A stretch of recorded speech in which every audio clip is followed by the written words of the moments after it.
Thanks for joining us in the Green Room from the Heritage Foundation. I'm Rob Bluey. Today, we're joined by Senator Rand Paul of Kentucky. Senator, thanks for visiting Heritage. Glad to be with you. Now, you serve on the Senate Help Committee. That committee this week is taking up the reauthorization of the Elementary and Secondary Education Act.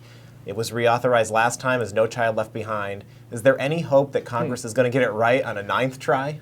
Well, I'm sort of one of the old-fashioned Republicans. I still believe, as Reagan and as the Republican Party once did, that we shouldn't have a Department of Education, that it should be completely a state and local function education. So I'm for a repeal of No Child Left Behind, and I will introduce an amendment to repeal No Child Left Behind. I also have 100 amendments pending because I think the whole process stinks from top to bottom. The bill is 868 pages, and we got it yesterday. And I talked to committee members today and said, this isn't the way government should work. I thought we'd have hearings. We've had 0 hearings on No Child Left Behind. I tell people I've yet to meet a teacher in my state or a principal or a superintendent who likes it. Nobody likes it. And yet we're going to reauthorize it with some minor tweaks. And I would think we'd have several significant hearings, bring in the teachers, bring in the superintendents, bring in the principals, and find out more about it. We've had none of that, and I think it's rotten. Now, many conservatives and libertarians would agree with you that eliminating the Department of Education should be a priority.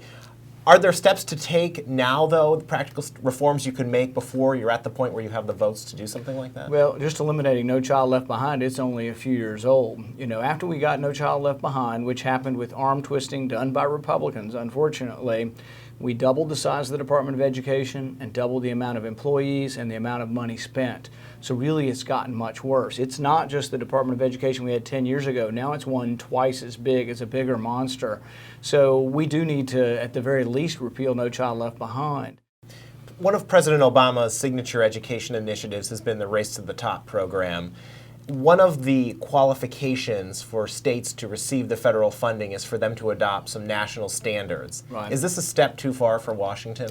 See, I think the concept of competition in education is good, but doing it from the top down is not necessarily good. It's the same way with the waivers. Everybody wants a waiver from No Child Left Behind, but in order to get the waivers, you have to adopt some federal standards. And I see it, and I told one of the committee members today that I think No Child Left Behind is a little bit like Obamacare.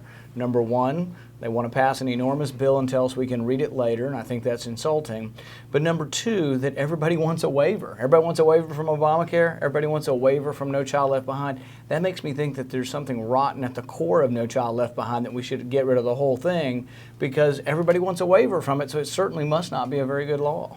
Now, shifting topics, the Occupy Wall Street protests. You were swept into office with the enthusiasm of Tea Party activists. How closely have you been following the protests on Wall Street and other cities, and what do you make of them? I've been watching it, and it bothers me. I tell people the difference between the Tea Party and the Occupy Wall Street is that when we left the Tea Party grounds after we'd have a protest, we picked up our signs, we picked up our trash, we went home and took a bath, and we also went to work on Monday. I see these kids, many of them who are still living on mom and dad's dime with their cell phones from Apple Incorporated. I see a lot of hypocrisy in the movement, but also see some lurking danger in the sense that they're saying that people who are successful got it somehow immorally, and it's immoral for them to have it. So therefore government, at least the president says he wants government to take from those who have been successful and give them to those who are either not working or less successful. The danger is what if you get to this mob mentality where it says, why should I wait for the president to get my money? It is mine. I deserve to get it. I've got a brick here. Why don't I just throw the brick through the window and get what's mine? And that's the danger to this kind of philosophy. I know the president's not advocating that, but I'm afraid that that's what happens to a mob when a mob gets unruly. And so I think the president shouldn't be going around the country fostering these emotions of envy and this class warfare. I think it's unseemly and really goes against what a lot of America stands for. Senator Rand Paul, thank you for what you're doing. Thank you. For the Heritage Foundation, I'm Rob Bluey.